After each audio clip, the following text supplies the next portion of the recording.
Hey everyone, it's Mark Harmon from AtlasFoamRoad.com, showing y'all or demonstrating the use of the Atlas pad in the gym. All right, so right here I'm setting myself up for not leg press. I am on the leg press machine, but I'm going to be doing calves.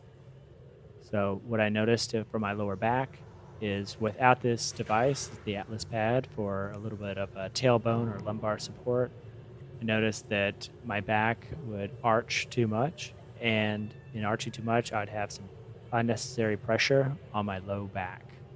Really annoying. So, I wanted to kind of fix it. So I was messing around in the gym, and I noticed that just placing it in the tailbone area, it really does push your hips forward, and then it also kind of sets your back to where you don't have that real annoying low back pain.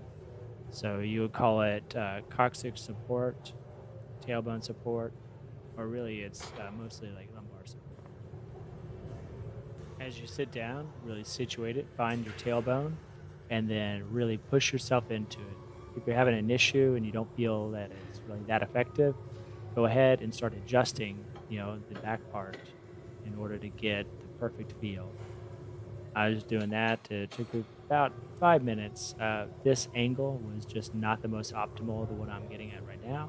But really, I was just kind of experimenting, trying it. It's because my butt was kind of like sliding off that lower part where the butt sits. It wasn't really complimentary to my size, but it could work out for you. You just have to get it and fit it right. And just remember which level that you're at. And the different levels hit different muscle groups, so on and so forth. But really here we're doing calves. So for calves, you want to be really comfortable, okay? You don't want to have like unnecessary pressure on your lower back. You want to focus on your calves and to make sure that, you're not walking around with little stick calves because of course, if you want to have real powerful legs, you have to have pretty strong calves, actually very strong. But realistically, all this calf talk and everything, a lot of the muscle comes from really strong arch and feet and ankles. So if you have really weak um, ankles, there's a joke, but if you have real weak ankles and really bad arch, like flat feet, it's gonna be harder for you. So pretty much that's it for this section of the video.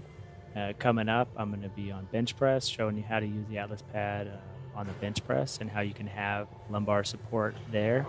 Again, it's tailbone support or coccyx support. But as you can see, this gives you excellent support, and you can see how it kind of rocks back and forth. And yeah, it's pretty neat. You should try it. AtlasFoamRoller.com. Search out Atlas pad. So right here, got the Atlas pad for bench press. This is gonna be pretty cool. And again, I had lower back pain and general back pain, so I needed a little bit of support. And funny enough, it made me more flexible on my hips because I needed to kind of drop my butt. I didn't want to cheat or be like a bench press cheater. You know what I'm talking about. And so what I was doing is getting onto the Atlas pad, dropping my hips as much as I could, even if I wasn't touching the actual seat. Before I start bench press, of course, I'm focusing, concentrating, and making sure that that pad is in a good position on the tailbone. So we want that really good support of the low back. You want to make sure it's not too hyperflexed, and make sure go up and down, north and south direction, to make sure that you have good mobility. Before I actually perform a bench press, I'm making sure that I do have that support in the coccyx area, and I'm making sure that I'm focusing on my breathing and having a tight core. So I usually take a deep breath in, get that weight right in front of me or above me, and then I go as I breathe out, keeping that core. Everything's got to be in alignment. Everything's got to be real tight. You can't be lazy, you can't be loose, so make sure you have that good compression. So if you like the video, please subscribe, and I will see you in the next. We're going to keep making these videos, and hopefully you enjoy them. Thanks.